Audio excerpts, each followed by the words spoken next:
All right, everybody. This is your boy Trey with Let's Just Talk Mental Health. And specifically, we're going to be talking about domestic violence. Abby, she has come on here. She's TikTok famous, y'all. By the way, she's TikTok famous. Like, you know what I mean? But I want to thank her for coming on and allowing me to be able to pick her brain. And again, this is not an easy topic, for a lot of people. I know a lot of people who are currently either going through this, have gone through it, or who are freshly out of it. And I know in some sense, secondhand, rather, the mental and the physical abuse that comes with that, the scars. My mom also is a survivor of it. And, being able to have someone come on like yourself, Abby, and talk about it. Let me actually start there. Why come on to something like this or anything, right? And talk about things like this that happened to you. Why are you doing this? I think it's a twofold thing. On the selfish side, it does help in the healing process to Mm, be able to tell your story and to feel heard. There really is something about that communal aspect of healing and mhm, having people bear witness and validate. But another part, the more altruistic side of it, is this kind of behavior mhm. thrives in darkness. Yes. When it's kept behind closed doors and people don't talk about it, hush hush, that is when it's able to really get its hooks in. And Mm, this is a way of being able to shine a light on it. This is one mm, of those things that when people feel empowered to talk about what happened to them, mm. when people learn what the warning signs are, or even just that other people have gone through the same thing, Yeah. that is empowering victims and potentially even preventing additional victims. Mhm, mhm. And I had a structured number of questions I was going to ask, but I'm actually just going to wing it because because I'm loving, again, your vibe, but I love how freely you are in talking about it. So I guess starting out, have you already had people maybe from TikTok or IG or anywhere like reaching out to you in a sense, going like, Abby, I'm going through this now. Can you help me? Or can I DM you? Can I call you? Have you had any of those type of interactions? Well, I haven't had the ones that have happened in the moment where they're saying, "Hey, can you help me through the crisis?" I have had people reach out and say, "This is something that happened to me recently, and I really appreciate, you saying what you've said because it validates what I went through." Mm, Or even people who were like, "You gave me the strength to recognize that mm, what was happening was abusive, and that helped me get out of it."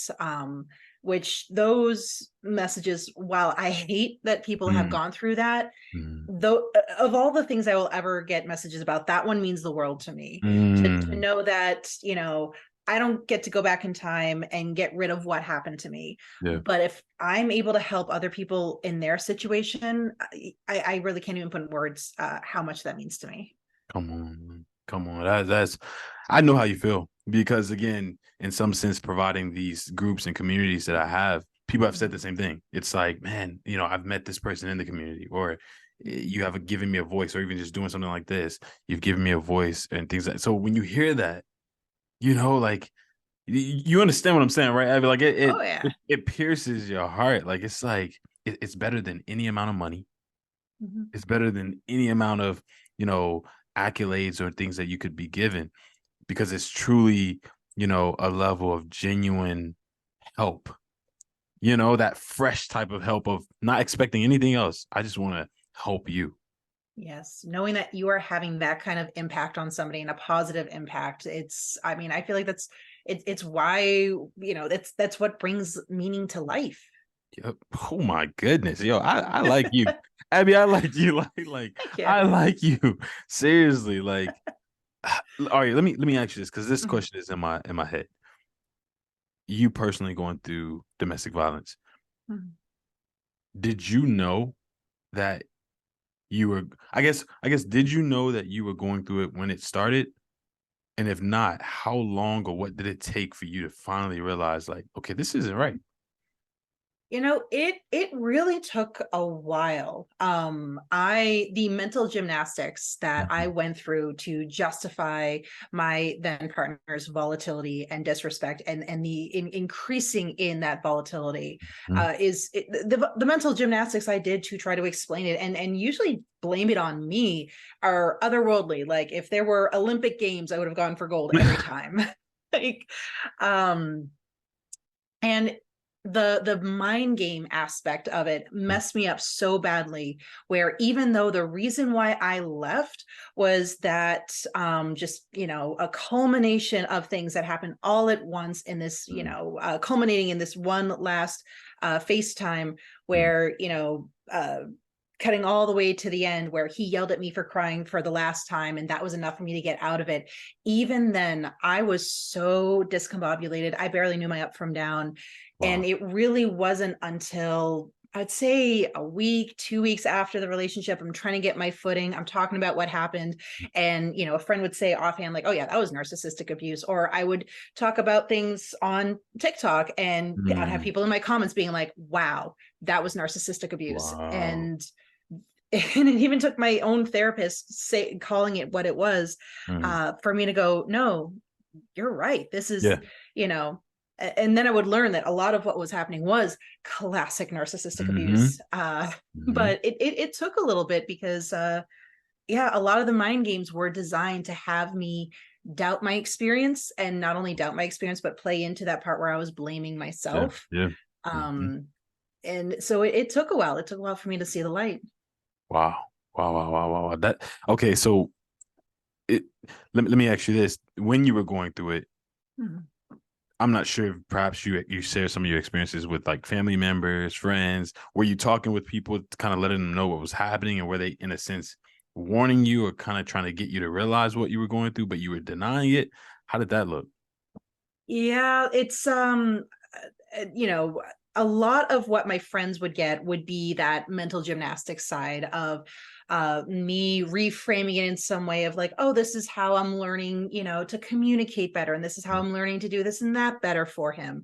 There was one particular night where things really crossed the line, and I'm telling you, like, all I had done is ask him if he'd been honest about something, and he is calling me up, yelling at me when I hang up, because he won't stop yelling. Then he's leaving me voice notes yelling at me.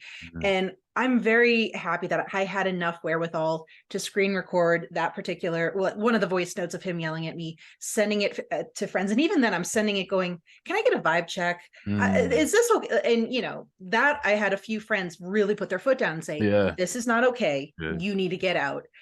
And I'm ashamed to admit that those were the friends that I kind of stopped talking to. I kind of, didn't say, Mm. oh, we're not friends anymore, but Yeah. just like, no, I'm no Pull longer back. talking about, yeah, Mhm. I'm not going to talk about my relationship. I'm going to keep it a Mhm. little more surface Mhm. level.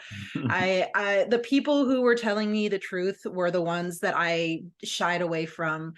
And looking back, I can definitely tell there were some friends who knew what was going on, but they were biting their tongue, because they knew if they Mm. said anything, I wasn't ready to hear what they had to say. Yep. Mhm. Mhm. That okay. For people like that, what would you say for friends like that, like who are also experiencing or maybe enacting that same type of behavior where they're biting their tongues because this person isn't ready? Do you think that's a valid thing to do? I believe so. I think about how I was, and just looking back, Mhm. and sometimes the most valuable thing you can do for that friend is Mhm. go, I want to keep this channel of support open. Mhm. This is Mhm. something they're going to have to figure out on their own. I Mhm. can't, put the person in front of them and go, this is an abuser, leave him. Like, Mhm. it's not going to happen. Mhm. But if I alienate them to the point that they kind of cut off contact with me, when that moment where it finally clicks into place with them and they might need some additional assistance, I want to make sure that that channel still open. um as to what the perfect, well, there is no perfect response, what Mhm. the Mhm. evidence-based response would be, I definitely can't speak with any authority on that. But Mhm. I will say that there's, for those who are biting their tongue, and knowing that they have to be very careful about Yeah. what they're doing for their friend, Mm-hmm. I'd say you're doing a really good thing. That is Mm, hopefully going to pay off in you being able to be there for them when they finally wake up. let's go. I love that response. I love that you pointed out there's no cookie cutter Mm-hmm. system or process that you can go through to make this person realize, get the heck out of it. Like, what are you doing? Like, there's Mm-hmm. no cookie cutter system that will allow that to activate. They have to, like you say, in their own time, activate that. So I love that. And again, you brought up the word narcissistic. You have to describe it because so many people I know, me Mm-hmm. myself, I just found out kind of what it was, and you may actually Mm-hmm. shed more light. But I guess for people who have never heard the word before, or someone who has heard that being referred to their significant other, what exactly is that? What does that look like? Right. Well, I first start with the big thing that I always soapbox on because Mm. I see this particular discourse online and it drives me nuts, especially as Mm. somebody who is in school. Like I'm getting my master's in clinical mental Mhm. health counseling. Narcissistic abuse, narcissism, those are not the same as narcissistic personality disorder. Mm. I get really pissed off when people say, oh, well, you can't talk about narcissistic abuse. You can't call someone a narcissist because that's diagnosing them. No, it's not. The Mm. word has existed for centuries before narcissistic personality disorder, which was created in the 1980s alongside a lot of honestly other questionable personality disorders. But that Wow. gets into my soapboxing about the questionable concept of personality Okay. disorders versus Mhm. vilifying trauma. But that's I'm going to step back from that because that's a I hear you. that Yeah, yeah. that is a rant I can get into. So that's always my biggest one. Mm. I hate when people do that. Narcissistic abuse, narcissism, this has existed long before the concept of the personality disorder. Wow. But when it comes to the narcissistic abuse, we are looking at things like an inflated sense of grandiosity. They, at least purport themselves to be the, worthy of celebrity, if you will. They're just so smart and so talented and so beautiful, and there's this attitude about them that that is how they should be regarded. They have very little empathy for other people. They are rarely, if ever, put considering the needs of others. And while they do have that grandiosity about them, Yeah. their ego is extremely fragile. There is no accountability. There is no responsibility.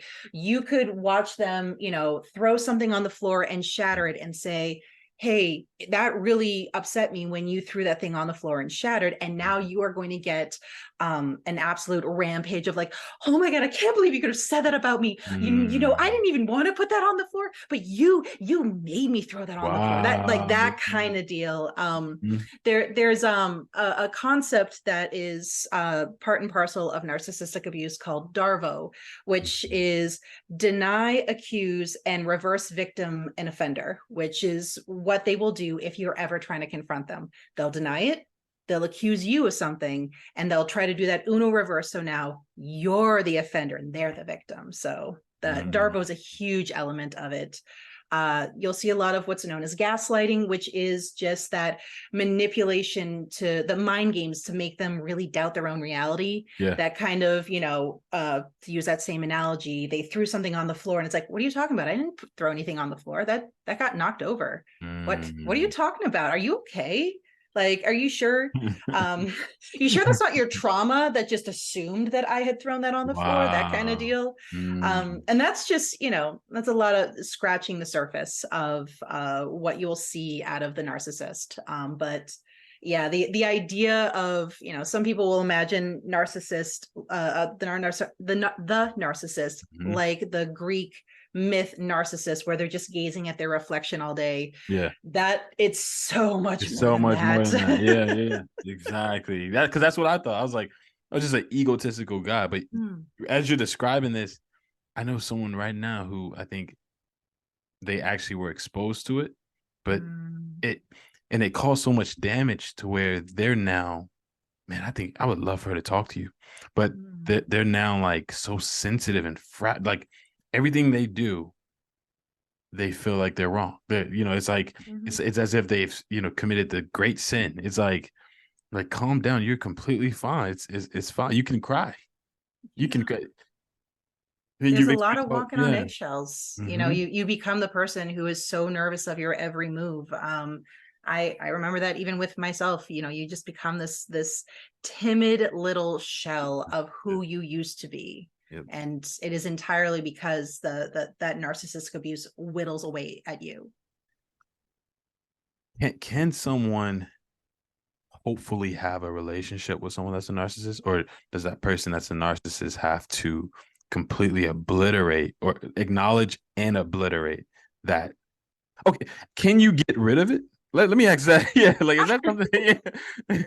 You know, I would like to believe that nothing is ever set in stone about our personality traits, including some of the nastiest stuff about us.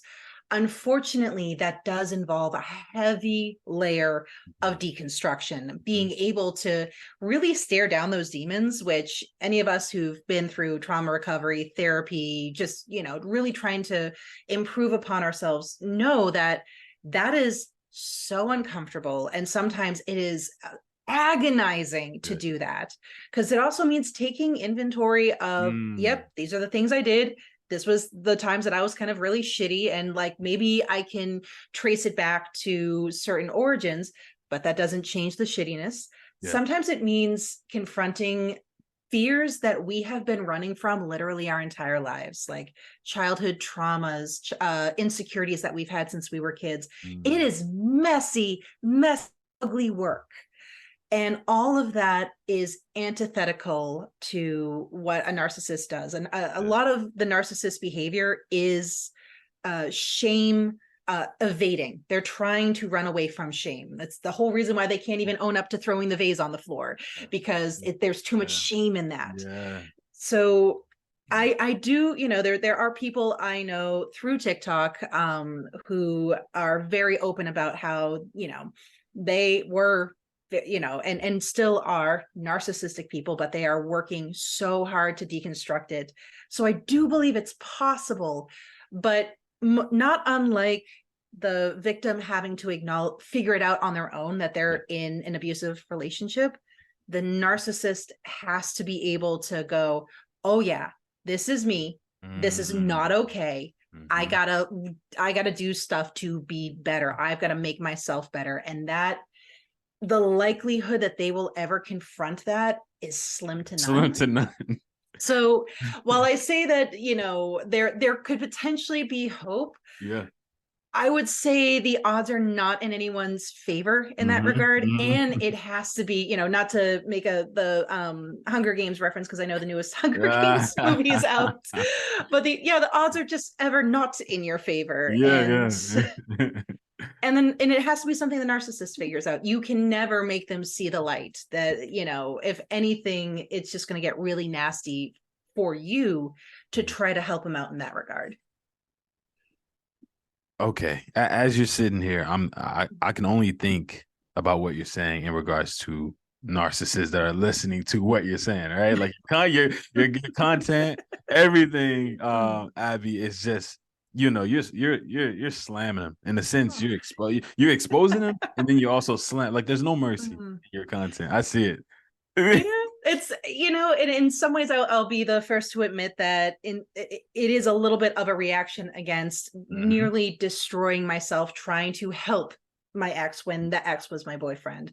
Hmm. Because I did have that attitude of like, I can just show him how he's treating me Yeah. and really love on him and really like, use the kitty gloves, and maybe I can guide him towards therapy. Maybe he'll start Hmm. going to therapy. Hmm. Only to watch him take everything that I did and pretend, like literally claim to other people that he already had these traits, that he was already in therapy. So Wow. there was a reaction. So I'm like, oh, okay, we're gonna play this now. But I Oh my also, goodness. in some ways, I want to believe that it's I don't want to say a mercy killing, because that sounds, yeah, I mean, that's very violent. Yeah, mercy But kill. I know for me, just for my own growth, I Yeah. remember in my 20s, I was in a situation where everything in my life was going wrong. I had zero crutches, nowhere to run. And it was in that nowhere to run, nowhere to hide that I was like, oh, I guess I do have to confront my childhood. I guess I do have to confront how that childhood has affected me as an adult.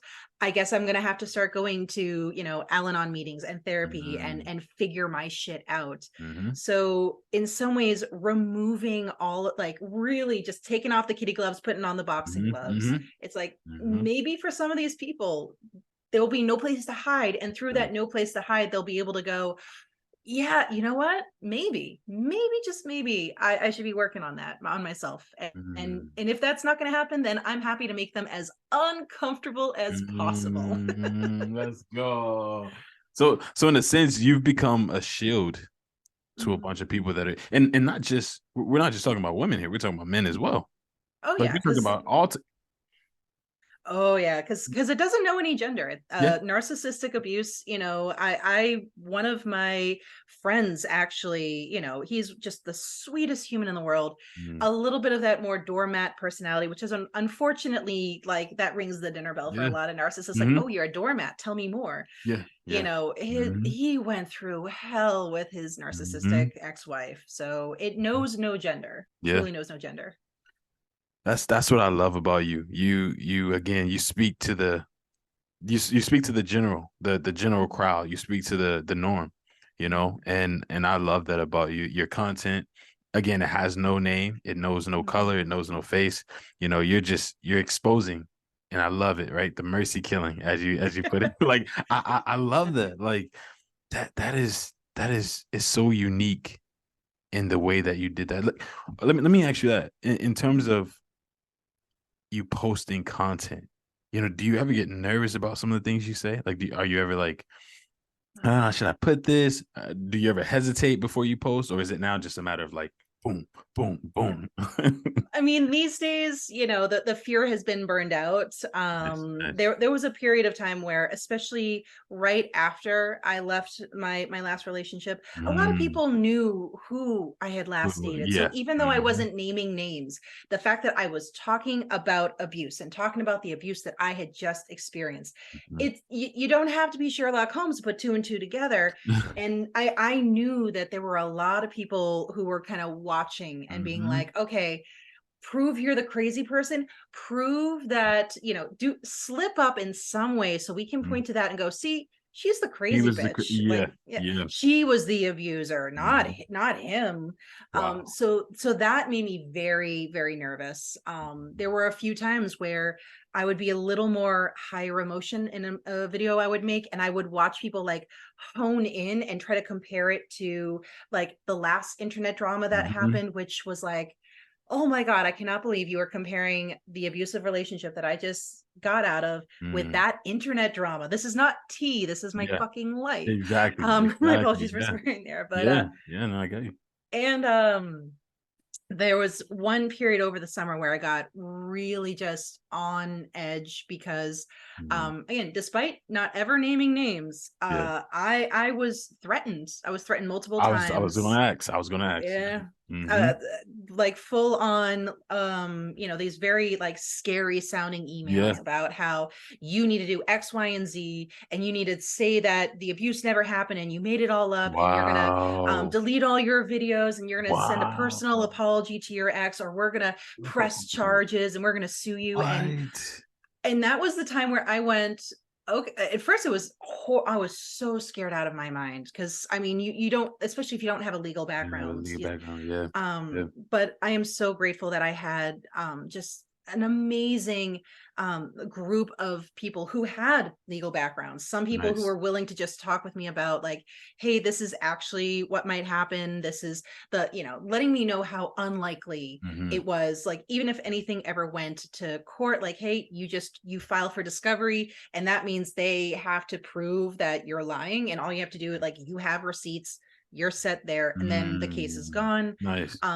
I even had one person who is licensed to practice law in the state that my ex lived in and was threatening me from, Mm-hmm. and was like, listen, if this goes forward, I'm gonna be a representation. And I was like, you're amazing, because I can't Wow. afford a lawyer. Oh, nice. um Come on. A right? support Like team. You had a support team. exactly. My That's goodness. that I am so I am in debt to that friend for the rest of my life, because I'm like, even though nothing ever came of it, the Right. They were fact that there. I had somebody in Hmm. my corner like, we got this, Hmm. was Hmm. so wonderful. And thankfully it really was a case of, you know, it was all bark, no Yeah. bites. Hmm. And Hmm. if anything, it kind of blew back on him, because, you know, people were catching wind of it. And I started talking about it too. Like, listen, Yeah. like I'm getting threatened over here.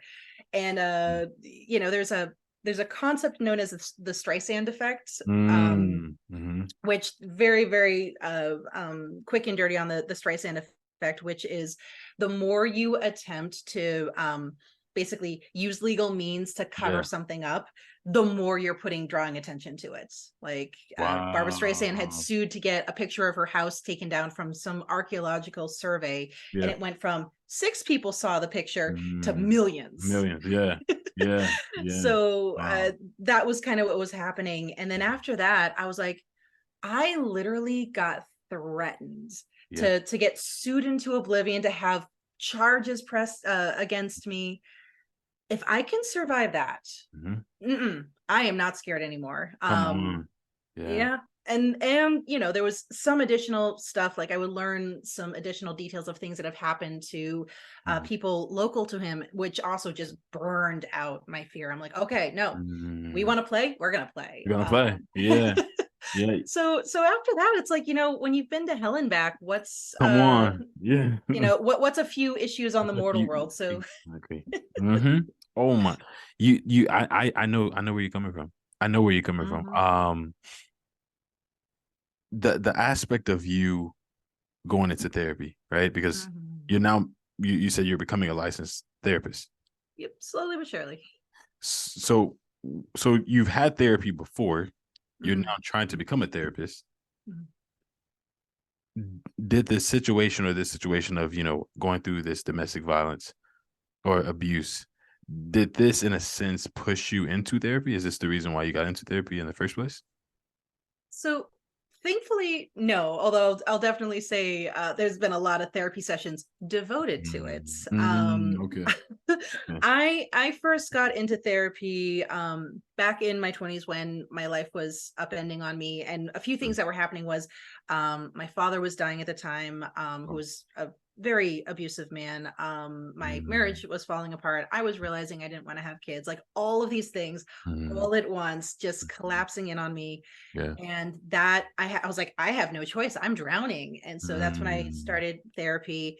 I'm still in therapy now with a different nice. therapist. I kind of went through a few therapists before I found the right The right fit. one. Hmm. uh and you know, I will definitely say that I am so grateful that I had the Hmm. therapist that I had. It was a case of just terrible timing, where Yeah. when things got really bad in my relationship, it Yeah. was right as my therapist was going on maternity leave. Wow. Ooh. And she had went on maternity leave right like when I was still in mental gymnastics world, where I think even she couldn't tell that I what was happening underneath. Mhm.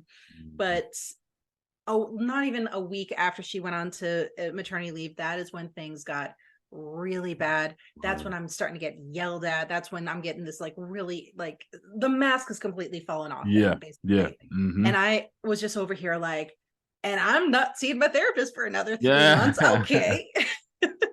But you know, I will very much, I'm so incredibly grateful for her, Yeah. because you know, eventually she came back from maternity leave and Okay. was just able to be that anchoring force.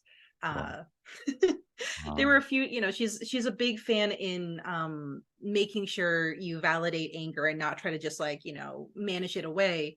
There was one particular session where I was just so furious over everything that had happened, Yeah. and she took a, I kid you not, it's called a damn it doll. It's this like doll, like What? a really, really durable, like cloth doll. Yeah. It basically just looks like a little, like, almost like a voodoo doll, kind of. Oh wow. And Okay. what you do is you just, like, you let that anger just percolate in your mind, and you grab that doll and you thwack the living crap out of it. And it worked. It was amazing. I It was like, I worked. feel Yeah. so much better. Hmm. But I will say, if I had not been in therapy before that relationship, I would have definitely gotten into therapy after that one. Yeah. See, and that's why I asked the question because again, I feel like sometimes it takes the most traumatic things to push someone into therapy, Mhm. but you stated that you were in it before, Oh yeah. you But know? I'll say that it was still some dramatic stuff, Right. because it really is it. Absolutely. I feel like people don't just randomly decide, huh, today's a good day for me to get into therapy. Like, Right. usually Mhm. something really big just went down, and now you kind of have no choice but to go, okay, it is finally time to deal with this.